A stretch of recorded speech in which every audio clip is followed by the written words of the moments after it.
Chapter 8. We stopped under the willows by Kempton Park and lunched. It is a pretty little spot there, a pleasant grass field running along by the water's edge and overhung by willows. We had just commenced the third course, the bread and jam, when a gentleman in shirt sleeves and a short pipe came along and wanted to know if we knew that we were trespassing. We said we hadn't given the matter sufficient consideration as yet to enable us to arrive at a definite conclusion on that point, but that if he assured us on his word as a gentleman that we were indeed trespassing, we would, without further hesitation, believe it. He gave us the required assurance, and we thanked him, but he still hung about, and seemed to be dissatisfied. So we asked him if there was anything further that we could do for him, and Harris, who is of a chummy disposition, offered him a bit of bread and jam. I fancy he must have belonged to some society sworn to abstain from bread and jam, for he declined it quite gruffly, as if he were vexed at being tempted with it, and he added that it was his duty to turn us off. Harris said that if it was his duty, it ought to be done, and asked the man what was his idea with regard to the best means for accomplishing it. Harris is what you would call a well-made man of about No. 1 size, and he looks hard and bony, and the man measured him up and down and said he would go and consult his master, and then come back and chuck us both into the river. Of course we never saw him any more, and of course all he really wanted was a shilling. There are a certain number of riverside roughs who make quite an income during the summer by slouching about the banks and blackmailing weak-minded noodles in this way. They represent themselves as sent by the proprietor, and the proper course to pursue is to offer your name and address and leave the owner, if he really has anything to do with the matter, to summon you and prove what damage you have done to his land by sitting down on a bit of it. But the majority of people are so intensely lazy and timid that they prefer to encourage the imposition by giving in to it, rather than put an end to it by the exertion of a little firmness. Where it is really the owners that are to blame, they ought to be shown up. If these men had their way, they would close the River Thames altogether. They actually do this along the minor streams and the backwaters. They drive posts into the bed of the stream and draw chains across from bank to bank and nail huge notice boards on every tree. The sight of these notice boards arouses every evil instinct in my nature. I feel I want to tear each one down and hammer it over the head of the man who put it up until I have killed him, and then I would bury him and put the board up over the grave as a tombstone. I mentioned these feelings of mine to Harris, and he said he'd had one worse than that. He said he not only felt he wanted to kill the man who caused the board to be put up, but that he should like to slaughter the whole of his family and all his friends and relations and then burn down his house. This seemed to me to be going too far, and I said so to Harris, but he answered, "Not a bit of it. Serve 'em jolly well right, and I'd go and sing comic songs on the ruins." I was vexed to hear Harris go on in this bloodthirsty strain. We never ought to allow our instincts of justice to degenerate into mere vindictiveness. It was a long while before I could get Harris to take a more Christian view on the subject, but I succeeded at last, and he promised me that he would at least spare the friends and relations at all events, and would not sing comic songs on the ruins. You've never heard Harris sing a comic song, or you would understand the service I had rendered to mankind. It is one of Harris's fixed ideas that he can sing a comic song, but the fixed idea, on the contrary, among those of Harris's friends who have heard him try, is that he can't and never will be able to, and that he ought not to be allowed to try. Speaking of comic songs reminds me of a rather curious incident at which I once assisted, which, as it throws much light upon the inner mental working of human nature in general, ought, I think, to be recorded in these pages. We were at a fashionable and highly cultured party. We had on our best clothes and we talked pretty and were very happy, all except two young fellows, students, just returned from Germany, commonplace young men who seemed restless and uncomfortable, as if they found the proceedings slow. The truth was, we were too clever for them. Our brilliant but polished conversation and our high-class tastes were beyond them. They were out of place among us. They never ought to have been there at all. Everybody agreed on that later on. We played pieces from the old German masters, we discussed philosophy and ethics, we flirted with graceful dignity, we were even humorous in a high-class way.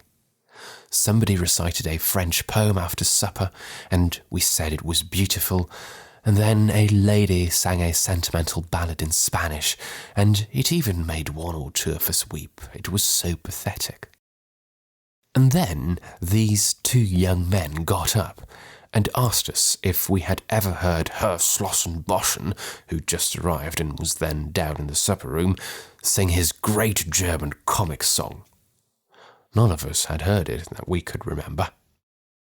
The young men said it was the funniest song that had ever been written, and that, if we liked, they would get Herr Slossenboschen, whom they knew very well, to sing it. They said it was so funny that when Herr Slossenboschen had sung it once before the German Emperor, he had to be carried off to bed. They said nobody could sing it like Herr Slossenboschen. He was so intensely serious all through it that you might fancy he was reciting a tragedy, and that, of course, made it all the funnier. They said he never once suggested by his tone or manner that he was singing anything funny. That would spoil it. It was his air of seriousness that made it so irresistibly amusing. We said we yearned to hear it, that we wanted a good laugh, and they went downstairs and fetched Herr Slossenboschen. He appeared to be quite pleased to sing it, for he came up at once and sat down to the piano without another word. "Oh, it will amuse you. You will laugh," whispered the two young men as they passed through the room and took up an unobtrusive position behind the professor's back. Herr Slossenboschen accompanied himself. The prelude did not suggest a comic song exactly. It was a weird, soulful air. It quite made one's flesh creep, but we murmured to one another that it was the German method, and prepared to enjoy it. Now, I don't understand German myself. I learned it at school, but forgot every word of it in 2 years after I'd left, and have felt much better ever since. Still, I did not want the people there to guess my ignorance, so I hit upon what I thought to be a rather good idea. I kept my eye on the two young students and followed them. When they tittered, I tittered. When they roared, I roared. And I also threw in a little snigger all by myself now and then, as if I'd seen a bit of humour that had escaped the others. I considered this particularly artful on my part. I noticed, as the song progressed, that a good many other people seemed to have their eye fixed on the two young men as well as myself. These other people also tittered when the young men tittered, and roared when the young men roared, and as the two young men tittered and roared and exploded with laughter pretty continuously all through the song, it went exceedingly well. And yet, that German professor did not seem happy. At first, when we began to laugh, the expression on his face was one of intense surprise, as if laughter were the very last thing he'd expected to be greeted with. We thought this very funny. We said his earnest manner was half the humour. The slightest hint on his part that he knew how funny he was would have completely ruined it all. As we continued to laugh, his surprise gave way to an air of annoyance and indignation, and he scowled fiercely round upon us all, except upon the two young men who, being behind him, he could not see. And that sent us into convulsions. We told each other that it would be the death of us, this thing. The words alone, we said, were enough to send us into fits, but added to his mock seriousness, oh, that was too much. In the last verse, he surpassed himself. He gave us a look of such concentrated ferocity that, but for our being forewarned as to the German method of comic singing, we should have been nervous, and he threw such a wailing note of agony into the weird music that, if we had not known it was a funny song, we might have wept. He finished amid a perfect shriek of laughter. We said it was the funniest thing we'd heard in all our lives. We said how strange it was that, into the face of things like these, there should be a popular notion that the Germans hadn't any sense of humour, and we asked the professor why he didn't translate the song into English, so that the common people could understand it and hear what a real comic song it was like. And then Herr Schlossenboschen got up and went on awful. He swore at us in German, which I should judge to be a singularly effective language for that purpose, and he danced and shook his fists and called us all the English he knew. He said he'd never been so insulted in all his life. It appeared that the song was not a comic song at all. It was about a young girl who lived in the Harz Mountains, and who'd given up her life to save her lover's soul, and he died and met her spirit in the air, and then, in the last verse, he jilted her spirit, and went on with another spirit. I'm not quite sure of the details, but it was something very sad, I know. Herr Boschen said he'd sung it once before the German Emperor, and he had sobbed like a little child. Herr Boschen said it was generally acknowledged to be one of the most tragic and pathetic songs in the German language. It was a trying situation for us, very trying indeed. There seemed to be no answer. We looked around for the two young men who'd done this thing, but they had left the house in an unostentatious manner immediately after the end of the song. And that was the end of that party. I never saw a party break up so quietly and with so little fuss. We never said good night even to one another. We came downstairs one at a time, walking softly and keeping the shady side. We asked the servant for our hats and coats in whispers, and opened the door for ourselves and slipped out and got round the corner quickly, avoiding each other as much as possible. I have never taken much interest in German songs since then. We reached Sunbury Lock at about 3:30. The river is sweetly pretty just there before you get to the gates, and the backwater is charming, but don't attempt to row up it. I tried to do so once. I was sculling and asked the fellows who were steering if they thought it could be done, and they said, oh yes, they thought so, if I only pulled hard enough. We were just under the little footbridge that crosses it between the two weirs when they set this, and I bent down over the sculls and set myself up and pulled. I pulled splendidly. I got well into a steady, rhythmical swing. I put my arms and my legs and my back into it. I set myself a good, quick, dashing stroke and worked in really grand style. My two friends said it was a pleasure to watch me. At the end of 5 minutes, I thought we ought to be pretty near the weir, and I looked up. We were under the bridge in exactly the same spot that we were when I began, and there were these two idiots injuring themselves by violent laughing. We sculled up to Walton, a rather large place for a riverside town. As with all riverside places, only the tiniest corner of it comes down to the water, so that from the boat you might fancy it was a village of some half-dozen houses all told. Windsor and Abingdon are the only towns between London and Oxford that you can really see anything of from the stream.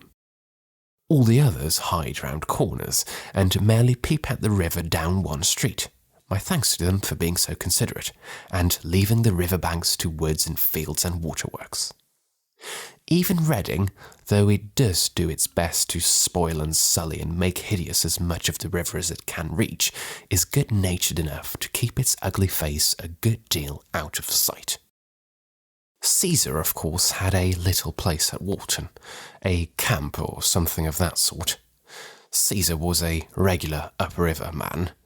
Also Queen Elizabeth, she was there too. You can never get away from that woman, go where you will. Cromwell and Bradshaw, not the guide man, but the King Charles's head man, likewise sojourned here. They must have been quite a pleasant little party altogether.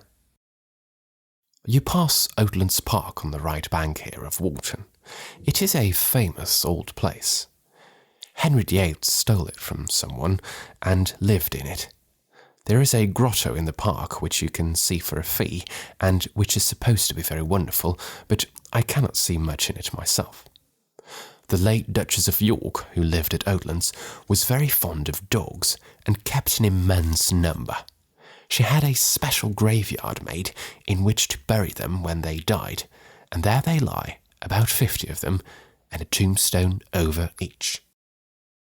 Halliford and Shepperton are both pretty little spots where they touch the river, but there is nothing remarkable about either of them.